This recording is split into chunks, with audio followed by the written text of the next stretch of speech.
Hello everyone. Question is the radioactive isotope. The radioactive isotope atomic number 90 and atomic mass is 234. ये thorium का दिया हो गया है.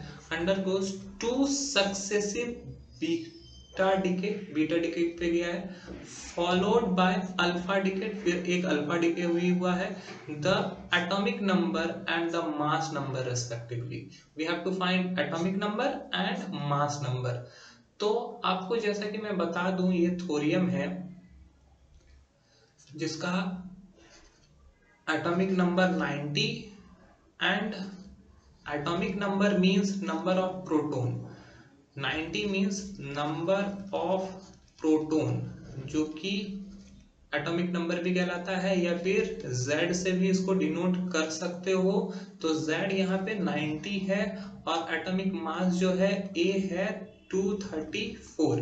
तो बीटा डीके का मतलब क्या होता है? बीटा डीके का मतलब ये है कि अगर बीटा डीके होगा एक बार तो उस पर मास पर तो कोई इफेक्ट नहीं पड़ेगा, बट ये जो नंबर ऑफ प्रोटॉन है उस पर इफेक्ट पड़ेगा. नंबर ऑफ प्रोटॉन एक बढ़ जाएगा.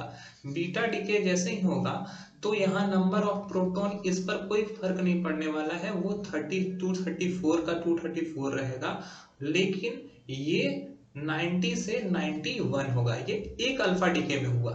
यहाँ पे टू सक्सेसिव बीटा डीके हुआ है, तो एक बार और बीटा डीके होगा तो एक्चुअली ये थोरियम 234 और ये 92 हो जाएगा. ये सिर्फ बीटा डीके से ये बनता है. अगेन हम लोग को एक अल्फा डीके भी करना है. तो अल्फा डीके के बारे में बता दूं. अल्फा डीके होता है तो वहां पे एक हीलियम एटम का जैसा इक्विवेलेंट निकलता है. हीलियम एटम का एटॉमिक नंबर 2 होता है, एटॉमिक मास 4 होता है. तो यहाँ पे दोनों चीज निकलता है, नंबर ऑफ प्रोटॉन भी निकलेगा और एटॉमिक मास पे भी इफेक्ट पड़ेगा. तो यहाँ पर अगर अल्फा डीके होता है, अल्फा डीके, तो इसका मतलब है कि हीलियम के इक्विवेलेंट चीज निकलेगा. तो अगर हीलियम के इक्विवेलेंट चीज निकलता है यहाँ से, तो थोरियम से ये जो 92 इसका एटॉमिक नंबर है, तो वो एटॉमिक नंबर हीलियम का 2 होता है, तो वो माइनस हो जाएगा. 92 माइनस 2, तो वो 90 में कन्वर्ट हो जाएगा.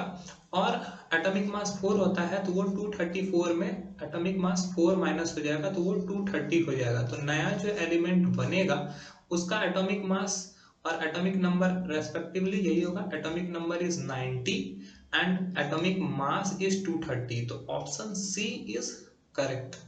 तो option C is correct answer. That's all. Thank you.